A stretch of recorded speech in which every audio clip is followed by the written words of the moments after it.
Oh, hello, yo, what's up, yo? Welcome to the first episode of GTA 5. Oh my god, that's so loud. I mean like GTA 5 online. Yeah. And I've been playing this game. I played it before. Yeah.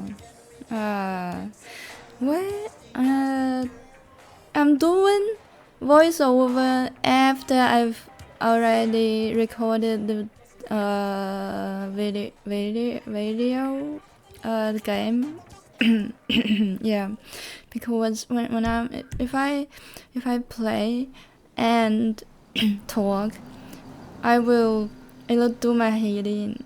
I'll get so distracted. I'll just rant about irrelevant things and never finish the mission quest, whatever you call it. Yeah, I just wanna, because the the game, when I play online, right, GTA 5 online, my mind just, oh, look at this one, the boar. It just does. He just died just on his own. It's so weird. He's running around and dies, and he's so light. You touch him, he's like a fish just slides down the mountain. It's so weird. Right? What was that, right? And I love this bag. It's so cool. Basically, whenever I make GTA, oh yeah, and that thing just lands on my body like that. That's so funny. I just said I love the bag so much, and she just betrays me and like lands on my belly like. Basically I quit this game for a few months because I don't know, I just didn't wanna do violent games anymore. I just, because violent games are violent, but then recently I realized if you can't tell the difference between animated violence and real life violence, then that's not on me. Right? Some people think if people play computer games that are violent, they're gonna be violent in real life. What is that logic? Like if you watch a Disney movie and the Disney movie characters, pop kids, and the animals in the movie talk, then are you going to think animals in real life can talk human languages? Like, what's the logic? And you think you can pop kids just by just watching a video? Like you got pregnant too? Like, what's the logic? Right? It doesn't make sense. And you just think all the magic in Disney movies are real and you can just perform them in real life, and you just think other people can automatically fly or like do weird things. Like, what is the logic? If you think this is real, then that's on you. That's not on me, right? If you think I'm a violent person just by playing this, then that's on you, right? 100%. Dude, some people, sometimes we just need to unwind. We go through a lot in real life, and we don't want to take out our anger on real people, and we do it like this. It's healthy, okay? We vent, and this is animated. It's so fake. Like, people don't die like that.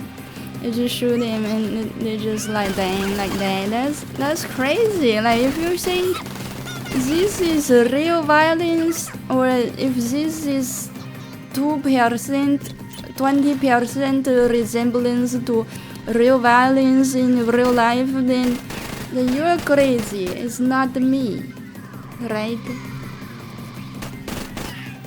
I got that cleared out of the way. I cleared that out of the way, right? Dude, there's some people just think you play a violent game and they associate you as a person, as a violent person. That is crazy. That's not even logical anymore, dude.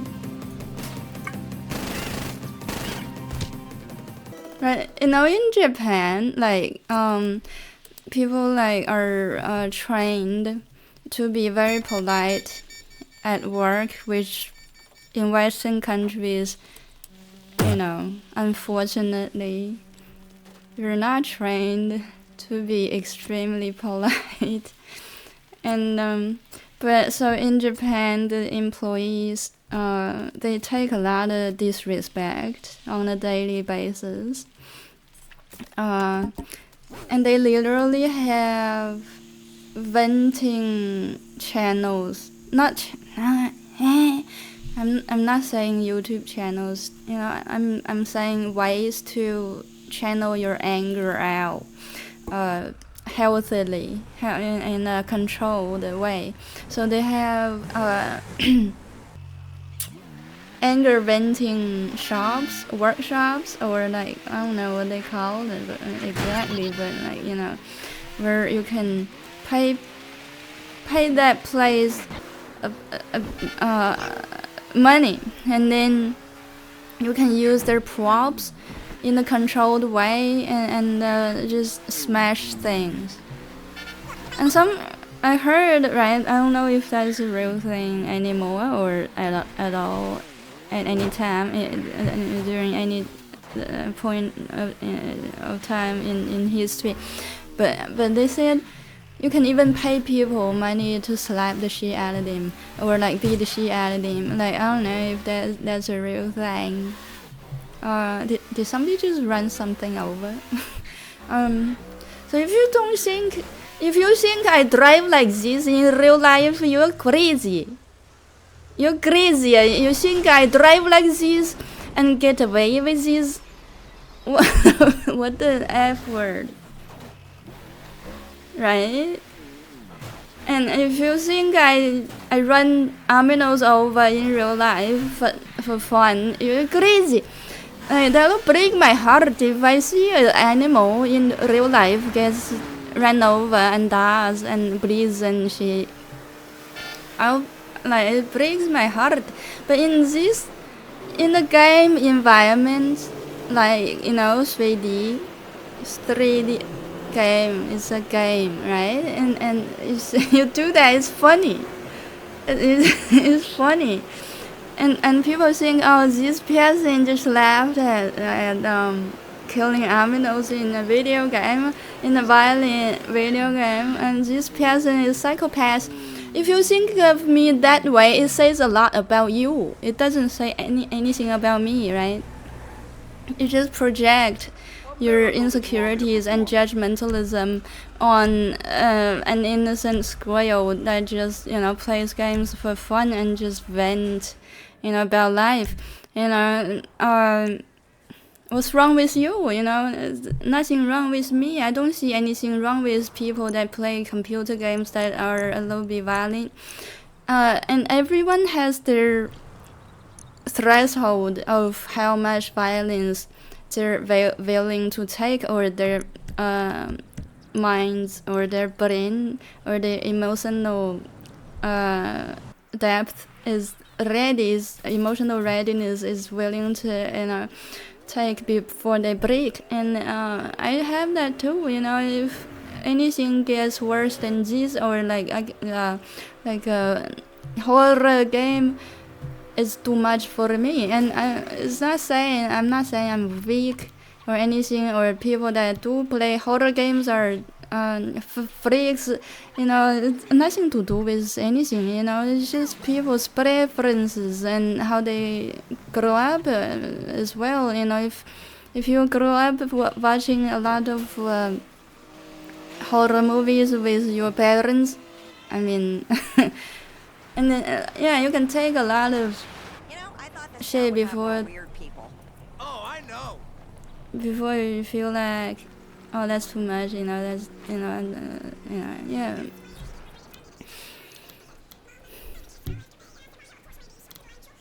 Yeah, in Japan, you can pay people money to beat the shit out of them because it's healthy, in a way, for your mental health. If people hold that anger in for too long, it's gonna, I don't know what's gonna do.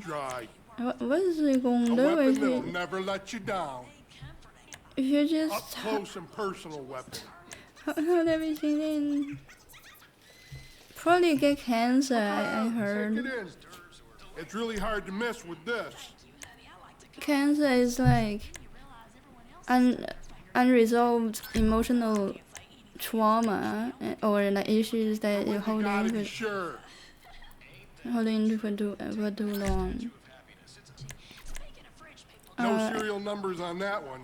Just saying. And each go big or die, I say. Each organ corresponds to an emotion. So if you hold a lot of, coming, all right. I'll let you decide who they are. You have a lot of unresolved fear, and then you get like kidney issues. If you have a lot of unresolved anger, you get liver issues, and so on.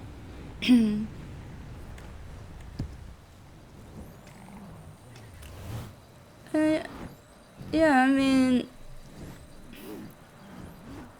and also another thing I want to talk about is how come people don't take their own words seriously anymore. It doesn't, I mean, because I have to judge this by observing how people evaluate or like how people react to what I say. They think when I say something, or when they say something, or when they ask me for something, when they say like, let's meet up in 2 days, I'm like, okay, right? And I show up, and they don't. And they say like they even gave like a specific time, and they didn't say like maybe I'll show up. I evaluate what they say. I take their words seriously. So when they say like, oh, maybe let's meet up at 5 o'clock, I'm like, they took the effort to come up with a time and day and time, and they said they're gonna show up, and I'm like, okay, they're serious. It's above 50% seriousness. If they just said, let's meet up on Sunday in a light-hearted way, I would evaluate it as the chance for them to show up to be below 50%, and maybe like 20. Depends on how they said it. I'm not like Forrest Gump, like whatever his condition is. Like he takes people's words literally. Like if people said, I'm gonna show up, and he gonna wait for like 5 hours, like and I wouldn't go home until they see that person. I'm not like that, and people think I'm like that. People think I keep, because I always keep my promises, and they think I have some neurological issue. I mean, like they think I'm neurodivergent. I mean, I might be, but that's irrelevant. I might be in some other areas in my life, but I might not be because I'm not diagnosed. So I don't know. But that's irrelevant to begin with, because I always keep my promises. Like, why do I do that? Because when I was Hey, Danny, you high piece of shit! Stop fucking college sluts and come over. because Hello, exactly, lazy shit. when I was younger, or like when I was a kid, I didn't keep my words, and I hated it. I'm not saying I'm ashamed of it. I forgave myself. I was young and I didn't know better, and nobody in my life completely always keep their promises. But I know one person though. I I I I came across that person a few years ago, and they always keep their promises, and that's very inspiring. But I didn't, like, it wasn't like completely changing me, because I've never been a person that kept my promises, and it took years to break that pattern. You know, if nobody around me is reliable, then I want to be the person that a reliable person, that a reliable friend or family member that I never had. So I made a mental promise to myself. You know, I'm not holding other people accountable, because, you know, let's face it, nobody keeps promises anymore these days. As people probably think I'm crazy if I always keeping my promises, or I have mental issues, or like OCD related. It's not OCD related or neurodivergent related. But if neurodivergency can cause a person to always keep their promises, then well, that's not a bad thing. Give me some of that, but I'm not disrespecting mental health issues or like neurodivergent issues. Give me some of that, and people who actually suffer from OCD would go, fuck you. Like, you don't know what we're going through. You can't say that either. So I know what I'm talking about. I know what I'm doing. You know, I always keep my promises, and there's a choice. Okay, on my end, in my situation, there's a choice, and I want to talk about why. So, right before the pandemic, I wanted to change my life, and during that time, the pandemic happened. I'm like, okay.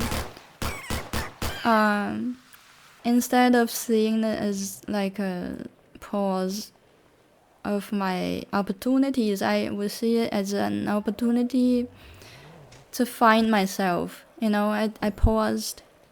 I'm like, who am I? What do I want? Who do I want to be? And how do I achieve that?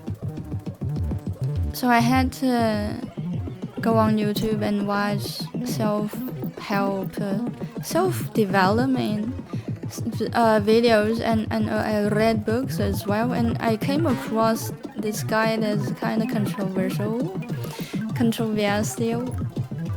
Dan Pena. I don't know if anybody has heard of it. Anybody here has heard of it? Of course, people have heard of him, but I don't know if you guys have heard of him, because he's not from our gaming community. Of course not. So basically, he said he goes by a few principles in life, and he's very successful and extremely disciplined, and that inspires me. And I'm like, because I was always a lazy kid, because I'm smart and I don't have to work hard to achieve the same shit as my peers, and I'm not showing off, but then I realized something, right? Being high IQ doesn't help if you're super lazy. If you're not disciplined, you're still gonna go nowhere, you know. And Dan Pena helped me realize that, and also I met a lot of people, you know, they're very talented and they're really successful in what they do, and I realized they have that dedication and they're very disciplined, and Dan Pena is a person like that. And I watch his videos to break my patterns, lazy patterns, you know. And I realized I just thought I was smarter than other people, and I gave myself an excuse to be lazy, you know. And then I'm like, I look for his the awesome stuff from, you know, the most awesome stuffs from his advice, and one of them is that he always keeps his promises. And what inspired him was his dad. You know, I never had a dad that's, you know, disciplined or hardworking. And his story about his dad really inspired me. He said the reason he keeps promises is because he got inspired by his dad. So what his dad did was, his dad always kept his promises. So what happened was, there was a story that was a memory he had that shook him, and that changed his life forever, you know. Dan's life. He said I think his dad was a soldier, and one time his dad promised Dan that he would always be with him for all of his birthdays. And one time, I forgot how old he was, like 10 or 12 or 15, and then on his birthday, his dad was like almost didn't make it, and then last minute his dad showed up covered in blood all over him just to hug him on his birthday. And that story shook me as well. The way Dan Pena told the story, in contrast to his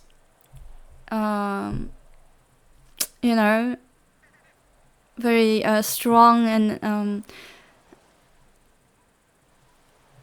serious personality. He went soft when he was telling that story, but still got that, you know, strength in his voice, and he was like in tears, and I'm like, whoa, you know, that his dad, what his dad did that day just to keep his promise to be with him for all of his birthdays, and he did it, and he kept his promises, and it changes other people too. You're not just doing it for yourself, you know. You're not just, oh, I'm a person that always keep promises.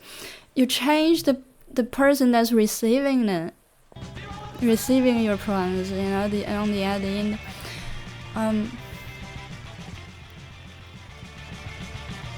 So I'm sure his dad didn't do it to inspire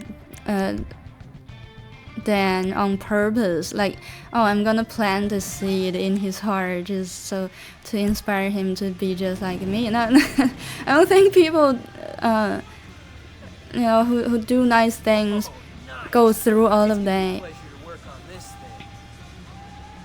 Analyze, and because the analyzation mind comes from psychopaths that learn about other people so that they can manipulate, you know. So they don't do things from their heart, you know. But people that do nice things from their hearts, you know, they want to keep promises just to make your day, no matter what they're going through, no matter they're dying or like they're covered in blood. That's the extreme example, you know. Don't bleed yourselves too hard, you know. But that really inspired me. I mean, I'm not telling people to bleed to death just to keep a promise. You know, still your safety and your health comes first, right? But I'm saying, like, within reason and within, you know, your ability. You know, after that story and after seeing how Dan was telling it, and after hearing, you know, what his dad did, dude, it changed lives. It changed my life too, not just Dan's life. And I'm sure whoever heard that story, you know, is shook. Is shook in some ways too, you know. And I'm like, if Dan's dad can do that, you know, can show up for his birthday and come all the way from war, dying, covered in blood and wounds and shit, what's my excuse, you know, not to keep a promise? I would cancel all my appointments, and I would cancel other things. Just, you know, if I said I'll show up, you know, if I feel a little discomfort, you know, a tiny headache or like, you know, other things I can manage, I'll show up, you know, anyways. But if I'm dying, then that's another story. I'm not, you know. No, yeah, look after yourself, you know, first. But yeah, I mean, so basically, for people that don't understand why I do my best to keep my promises, that was why. And like, I'm not saying I'm perfect or like I can do it 100% of the times. But I try my best to be 100% because, you know, things can still happen, and, you know, and also I don't like just, you know, if you are also a person that always keep promises, I want you to know that don't force other people to be exactly the same, because nowadays people just sometimes they say things just to be polite, you know, like, oh, I'll show up, I'll come here, there, yeah. And like, if you tell them about a nice venue or a nice sports activity, and they're like, oh, okay, yeah, that sounds cool, yeah, yeah, if I got time, I will check it out. They're just, you know, 80% of the times that they're just being polite. So like, don't expect them to be like exactly like you know, like, or like, you know. And don't get mad if they don't show up, because 80% of the population is just saying it, or like are just being polite. They probably expected you to be like that too. They didn't know you're the, you know, 20% or like 1% of people that actually keeps their words. And also, another reason I keep my promises is because in Hinduism there's I heard a guru teaching online, and just videos, not like a course or anything serious. And he said, you know, y'all have heard about, you know, manifestation and stuff, right? And so he said, for things to manifest, it first came from your own thoughts, and then sometimes your words, you know, your thoughts are words anyways, and sometimes you say it out loud, or you type it out loud, you type it on text, right? Your words, it comes from inner words or like outer words, but your words, for manifestations to be powerful, or for you to become a powerful manifester, you have to keep your words. You have to make your words powerful. To make your words powerful, you keep them. You say something, you do it. You don't just, I'm just saying it to be polite.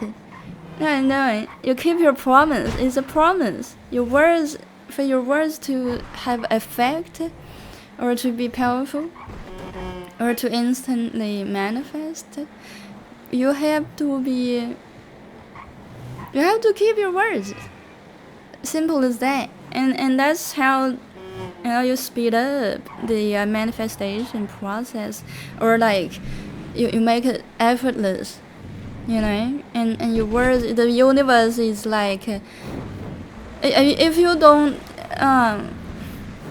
if you never keep promises, if you're just saying things, just saying that, and you don't even take your own words seriously, then the universe will be, when you say something, when you want to be serious, when one day you want to manifest something by saying that, the universe wouldn't take you seriously either, because your words don't hold weight. You taught yourself and you taught the universe that your words, you're just saying things. Your words don't hold weight. So when you say, I want $100 million, and the universe be like, yeah, nah, you're just saying it. But if you are a person that always keep your words and always do things, always match action with your words, then your words have like massive weight, in comparison, a lot more weight in comparison with when you were a person that was just saying things.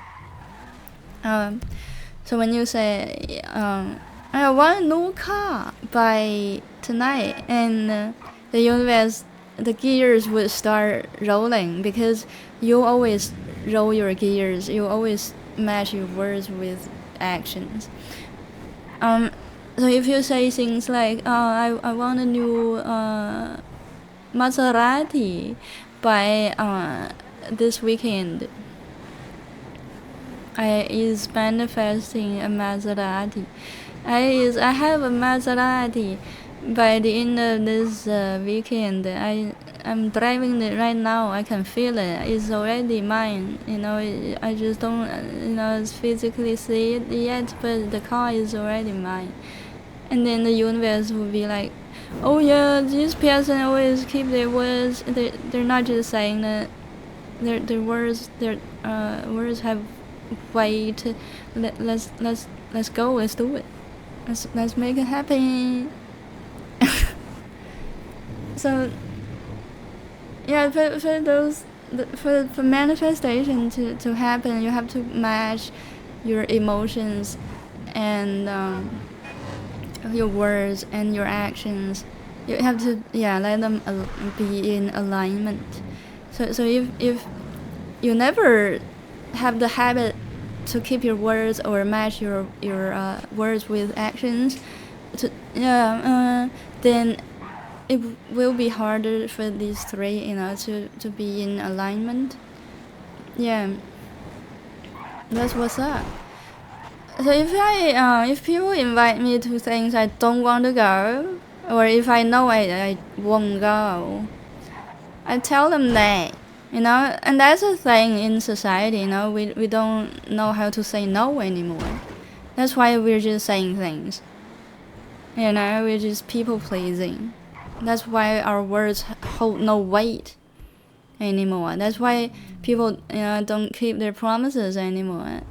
Words don't mean nothing if you're not pairing it with actions. Right. What I'm thinking is that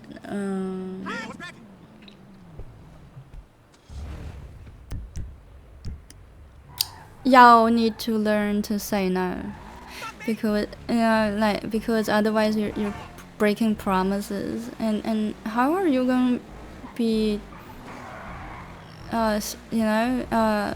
seen by other people? I want other people to see me as reliable and trustworthy, right? But if you don't keep your promises, if you're just saying things all the time, no, that and people don't trust you. You're wondering why, like why people don't trust me, like yeah, why, and so it comes from the the other end too. If you don't want to go somewhere when you're invited, just tell them I can't make it. Don't people please. You don't have to.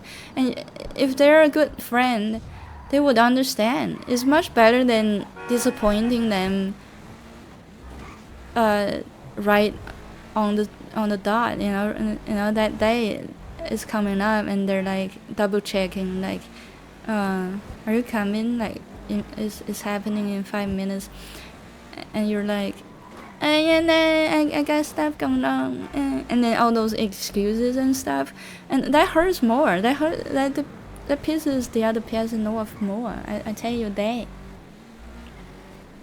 So don't people please. Don't do excuses. Just say it as it is, and if your friend is a nice person, or if you guys have this level of friendship, this good level of friendship, and you're in good terms, and that person, your friend is a not trustworthy, your friend is a kind and a nice person, and they respect you and they understand you, they will understand. They'll go, oh, okay, we can't show. If you refuse an invitation, and just tell them why, and tell them, or tell them, I don't like certain things. I don't like that venue, or you don't like that activity, or if you have like arm pain, you actually have arm pain, then they will understand. If they don't and they get really upset, then that's not a good friend. That's your opportunity to eliminate bad people from your life, negative people from your life, and nothing is a loss. Don't please people. Don't do people pleasing. You never have to. There's I know someone, and I don't even know if I can call them a friend anymore. They always do excuses, and they to the point they would lie. They would make things up that's not happening to people please me. Whenever I'm like inviting them to something, they're like, oh yeah, a family member is sick or in hospital or something like that, and it would be like, oh, that's the same excuse every time, and like, do they forget they just told you that last month, or like what, and if you ask them like, oh, what's wrong with that family member, they will fumble. So I don't even ask anymore. I just know, oh, that's an excuse. Or like, I call it a lie because that's what it is. It is what it is. But people think, oh, that's an excuse. Like, oh, they're just too nice to refuse you.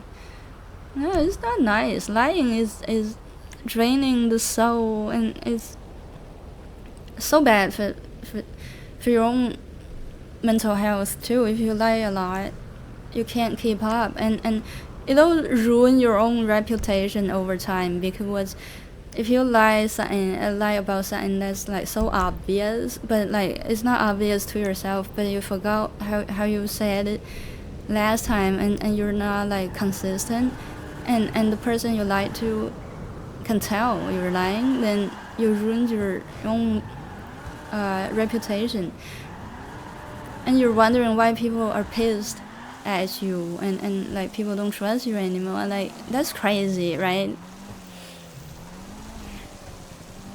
And then people, if you are like just doing people pleasing by lying a lot, even if you don't mean anything bad, even if you have a soft heart,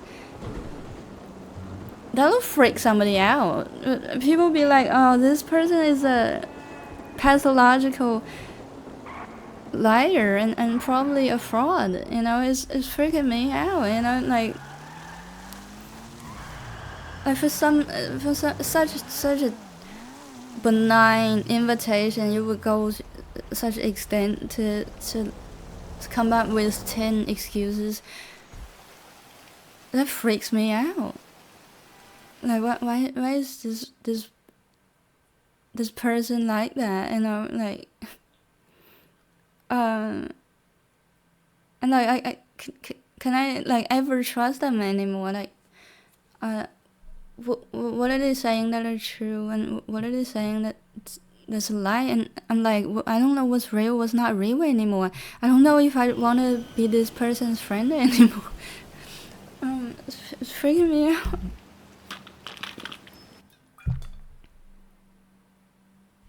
So if you do a lot of people pleasing because you care too much to hurt somebody's feelings, don't do it.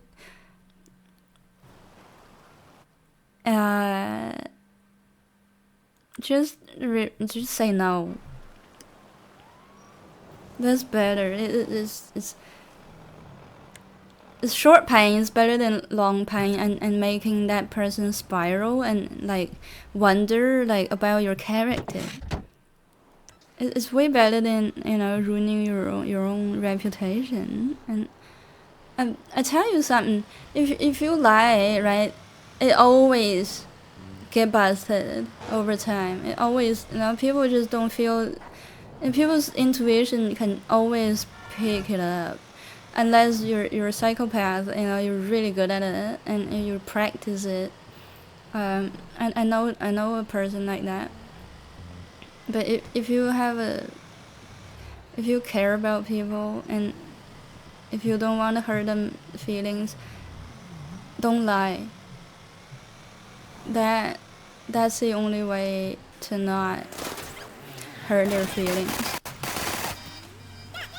You know, like I think most people have this intuition when somebody is being this deceitful. You feel something's off, and you can feel it. Yeah, and then when you do have evidence that they're lying, and like it hurts more, and it always happens. It always happens, and like their lies always get busted. Like sometimes you're not busting them on purpose, but yeah, just because like yeah, the reality is just not in alignment with what they said. Well, it freaks me out. Like if a person always lies to me, I'm like, why? Like, and like, is this person like a psychopath?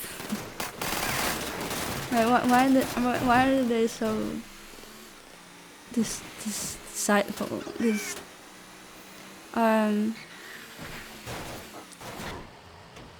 I don't know if it freaks me out because I take them too seriously or something. Like I take the friendship seriously. Like, and I do see like they lie because they don't want to hurt my feelings, and I see their heart, and maybe that's why it confuses me. Like, oh, the person is nice, but their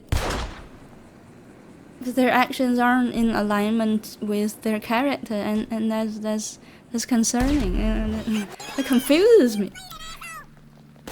Yo, this part is so funny, right? Look, he just falls.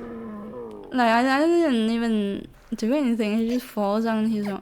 Look, and I'm not even punching him, right? I missed it, and he just falls. Yo, dude, too drunk. Yo, too drunk. And look, that simple slap, just one hit kill, and just one hit, dude, that's so funny though. Like, but dude, like I said at the beginning, right? That's funny in game, in the game verse, but if a real fight in real life happens like that, that'll freak people out. That'll like concern me, right? That real violence will actually concern me, and I would call the ambulance, bro, or and the police, bro, if that happens in real life. And like people think kids that play video games are bad people, or like they turn violent. No, but like when that karma fight happened in the game verse, it's funny, right? It's different, and that's not how real life works. People don't just pass out like that. It's just one little slap. That's not how biology works, and or physics or whatever. Yeah. Game violence and animated violence. Hello, rabbit. Got nothing to do with real life violence, but like from how people play games, you can maybe get a glimpse of that person's character. That if they betray you or lie all the time, or or deceit. Some people kill their teammates and do weird stuff. Yeah, that's annoying, right? Yeah. So yeah, that's it for this video. We ran about more things. This car, me and my friend customized our cars together that day, and it means a lot.